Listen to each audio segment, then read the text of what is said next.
Hello, I'm Roberta Winters, past president of the League of Women Voters of Radnor Township.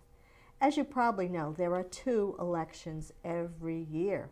One in the spring, which is the primary, and each fall we have either a general election, a presidential election, or a municipal election. And this year, on November 2nd, we will be holding a municipal election. League members recognize that each election is very important and your vote counts. We also want to make sure you get out to vote and encourage your friends and neighbors to do the same. Today, I am delighted to have with me William Meyer, who is a student at Radnor High School. He worked with me all summer long to try to find ways to encourage people who live in Radnor to participate in this fall's municipal election. William, can you tell the audience a little bit about yourself? Thank you for having me today. I am currently a sophomore at Radnor High School. I like to play squash and write for the school newspaper, The Radnorite. In fact, as a part of my summer internship with the League of Women's Voters, I wrote an article on the upcoming election and what's on the ballot. Well, I hope everybody takes it home and shares that with their parents, because you're just the right person to be here to tell us about the municipal election and just why are they so important. I know we hear a lot about the president, but we don't hear about what's going on in Radnor. Municipal elections are actually impact your life more than those of the president's. The individuals on your ballot control things like school taxes and trash pickup. Decisions that they make can make or break your day. They impact the lives of your children by determining the conditions of the parks and programs that they have to the amount of homework they are assigned every night.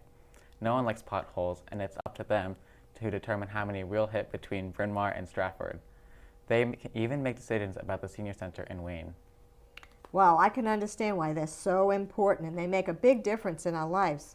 What do you believe as a student will be the most important election that we have to look at as we look at that ballot? Who do we have to look at most closely? Definitely the school board. As you may know, the school board has gotten a lot of attention lately, from the mascot change to COVID restrictions. I think that's happening all over the country. The school board seems to be like the bullseye that people are looking at. And just what does the school board do anyway, William? Well, they adopt district policies that make a difference to me and everyone else in the community. They set standards such as courses that I take and what I need to graduate, including testing programs which dictate when I have to take those tests. I watched the work they've done to improve and renovate the field besides the high school. Hopefully it'll be ready next year for the football season and I can see a football game at home. I'm sure the taxes you pay will reflect these improved facilities, as well as other things like the books they approved for my classes. They also make choices about the teachers I have, their qualifications, and the contracts. Believe it or not, they even had to approve the League of Women's Student Club at the high school. Well, I'm glad they approved the League of Women Voters Student Club at the high school, because we know sometimes those extracurricular activities really motivate students, whether it's in the music program or in the football program. So I think that's really important that they look at every student club as well. But just how does it work anyway if you're on the school board? Well, there are 9 school board directors with 4-year terms each. Elections held every odd year includes either 4 or 5 school board members running for office. This year there will be 4 running from each party. Their meetings, agendas are available online if you wish to see them and watch their meetings. You can also provide public input in all their meetings, whether they be in person or online. Well, that's really important because we have like sunshine laws, so they can't just make decisions in the darkness. They have to be out there in public letting us know what the agenda items are. We can look in advance. We can actually get online, but you have to check things out because with COVID, I know things are different than they used to be. You just can't always just show up. Definitely. So are there any other candidates on the ballot, William, that are kind of people should be thinking about? Another really important role in local government is the Board of Commissioners. Their job includes setting township taxes for stores, restaurants, and other businesses, as well as your home's real estate. They appoint members to advisory boards, such as the Environmental Advisory Council, the Parks and Recreation Board, and the Shade Tree Commission. The zoning board that they appoint actually has legal authority to determine what can be built and what can be built in the township. We've all seen the big puddles in Radnor when it rains a lot. Oh, yeah. Yeah. The Board of Commissioners have the authority to address the stormwater issues and have even levied a special fee to help pay for fixing the problem. Well, you know, I'm glad you mentioned all those subcommittees, because if people want to get involved, you can actually put your name in so you can serve on the Environmental Advisory Board. I think there were 3 vacancies still on that board. Yeah. And it's important that everybody gets involved, because that shade tree in your yard may be the subject of someone else's issue down the road. So these committees are very important. So check it out, because even if you're not a commissioner, you can still be involved. Yeah, and there's a lot of different boards I can join, and when I first was part of the League of Women's Voters, I was making reports on different meetings, and I was so shocked to see how many different committees there were. And that's how you learned a lot about local government. Just turn on the TV and you can watch them. Exactly. Well, there are 7 commissioners, I think, aren't there? Can you tell me a little bit about the how many are there and how that works? Yeah, exactly. There are 7 commissioners who are elected and represent each of Radnor's different wards, 7 to be exact. This November's voters will select commissioners from wards 2, 3, 4, and 6. Usually they would only be from even wards. However, this year there's a special election for the 3rd ward for an open vacancy. Well, you know, that 3rd ward is interesting because there's an independent running for that seat, as well as another candidate. So that's like the first time in Radnor that I can recall that we've had an independent running for a commissioner position. So it'll be interesting to see how that works out. And I think there are also some elections beyond just the school board and beyond the commissioners at the county level. And people don't often think about Delaware County because we're sort of on the side of the county. But what's going on there? Well, actually, there is the county council, and we will be electing 2 of the 5 members this year.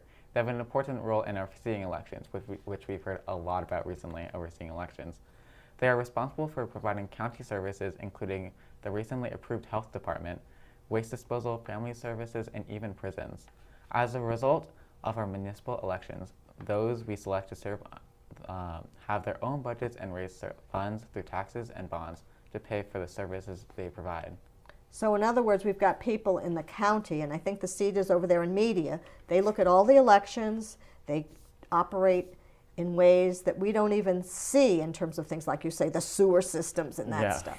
But without them, we'd be in really dire straits when you think about it. Real. I think there are also some people who are like part of the judicial system that will be on the ballot. Can you tell us a little bit how that works? Well, I think you are talking about judges, and there are, as you can imagine, a lot of judges, some more important than others. At the most basic level, there are local magistrates that have their own courts. They decide small claims and may even decide whether you have to pay your parking ticket. They issue warrants for searches and arrests and can even conduct preliminary hearings in criminal matters. Well, those magistrates you don't think much about, but they do make a difference. I've actually brought something to a magistrate's court to be settled. Wow. So, but I know there are other judges beyond just those local magistrates, though. So can you talk about those? Yeah, the next level are the judges in the Court of Common Pleas. They deal with both civil and criminal cases. What's on the ballot? They're affiliated with major parties, and once elected, they serve 10-year terms, which is obviously very long. I've been alive for 15 years. That's like, So me just thinking about that, that's a long time. And then once, after one term, the voters can choose to retain or remove them from office with a simple yes or no vote. This November, voters will choose 3 new judges in partisan elections. I know the partisan elections is always a little bit dicey because the league thinks that judges should be nonpartisan because we don't want them deciding based on a political party. But right now in Pennsylvania, that's the way it works. In those 10-year terms, as you say, that's more than half your life they've been serving on the bench. So what about other judges beyond the Court of Common Pleas? Well, there will be 3 judges of the Court of Common Pleas and 2 for Superior Court as before. That will stand for retention this year in order to remain on the bench with also a yes or no vote. And then there will not be any candidates for the higher courts this election, though. So I know when people are looking at judges, it's kind of hard to figure out who you should vote for. Yes. And I know you can go to Vote 411 and we have all the candidates listed and they can put their comments up there. But judges, it's a little tricky. So are there any good places you know of to get information about those judges before you cast your ballot? Well, one good place to find information about judges is the Pennsylvania Bar Association. They rank the candidates. And also, as you were saying with Vote 411, they also have interviews, too, with the different candidates on different topics. So if you go to 411, I think at the state level they actually did forums and actually had people talk about different questions. And you can go to that Vote 411 and link to perhaps a candidate debate or a forum so you can find out more about the judges or some of the other candidates. So that's really good to know. Yes. I think there's even a debate about the county council going on that people, if they want to see who's up and running, can check out that. Yeah, it's very useful. So the thing I want to know about is the elections a little bit more, because it seems like every time I open the paper or turn on the news, there's something about elections. And I want to know if there's something that we're going to vote on November 2nd that'll help our elections appear to be safer and more secure than some people believe they are. So how can we work on maintaining our elections and making sure they have integrity? Yeah, exactly. As you're saying, the security in elections has been a big deal lately.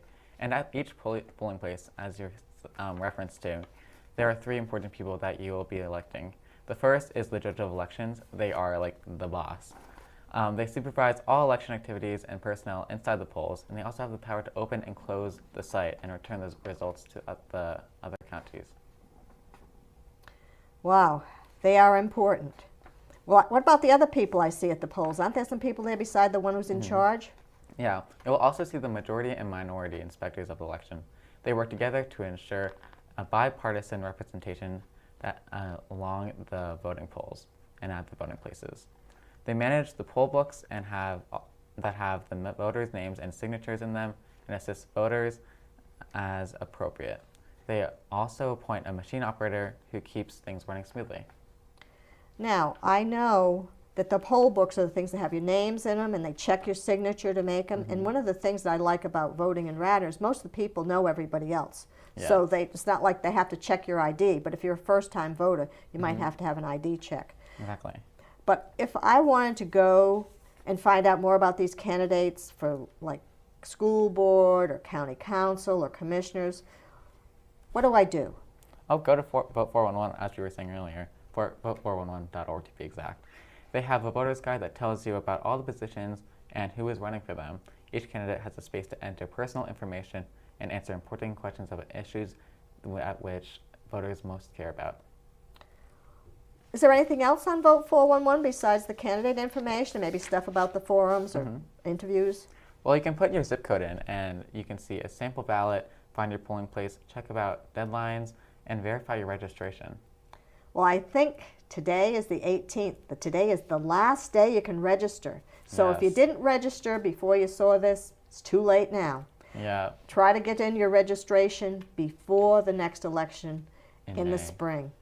And the other thing, William, I want you to make sure you tell the high school kids, if they turn 18 between November 3rd and the next election in May, they can register on November 3rd. So as long as you're 18 by the next election, which is the primary in May, you can register to vote right away. Exactly. After the election, November 3rd. So that's next election is in May, too, to be exact.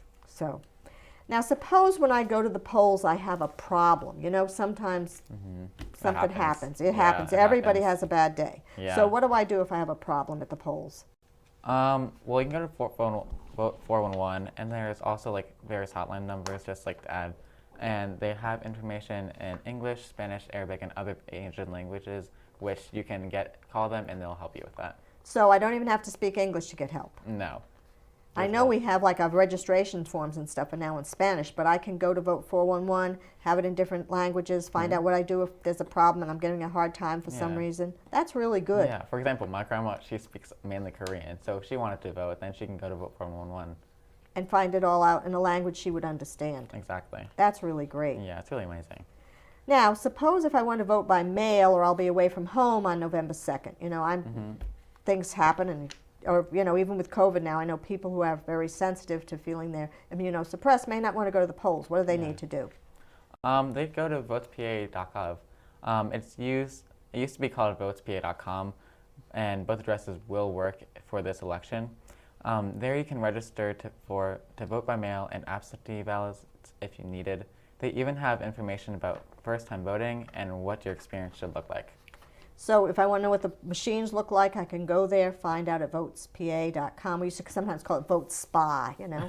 Oh, but anyway, Votes PA. The other thing is right now, I believe the mailboxes are open. If you want to insert your ballots now in the drop boxes, they're already open. And if you find out you have to be away for some reason, you can go to media. You can actually sign up for your mail-in ballot, fill it out, and deposit it right then and there, because I think right now the mails may be a little tricky. But if you go to the elections office in media, get some help, find out what you need to do, and you'll be able to vote, even if you didn't expect to have to be away, or perhaps have reservations about going to the polls on November 2nd. Yeah. So there's usually a way to vote, and we're trying to do everything as league members to make sure that opportunity is available to you. So if you have questions, go to Vote 411, go to votespa.com, Vote SPA, Yes. and you'll get lots of help. And always remember, Delaware County is the one who controls the elections for us in Radnor. You can call those offices and get the help you need. There's a great website there. So, William, this is really great. And I know, like first-time voters, like you'll be in a few years, have these special things they have to bring with them. And they don't have a driver's license, they have other options and so forth. Yep. But, again, that's all at votespa.com. Yeah. Is there anything else you need to tell us, William? You've told us about the school board and the commissioners and the county council and the magistrates and the different judges. Yep. And where to get all the information. So what else do we need to know today? Well, above all, no matter how you vote on November 2nd, just do it. Just like how Nike says, their logo. So just use the Nike logo and say, just do it. Yeah, go out and whenever vote. you see Nike somewhere, just like, go vote. Go vote. So if you look at somebody's sneakers, that should remind you. Exactly. Go vote. Well, thanks so much, William, for being here today and helping Radnors here and people who are eligible to vote in Radnor and elsewhere to know about this important municipal election on November 2nd. You'll be out of school on November 2nd, and so you can help at the polls. There is actually paid jobs for students who are 17 and 18 to work at the polls, and for anybody else who needs a job for a day or want to do something civically that's important for the democracy to work and your votes to count. There are positions you can hold, and you can go to Delaware County Bureau of Elections, find out what's available, sign up today, and make a difference on November 2nd.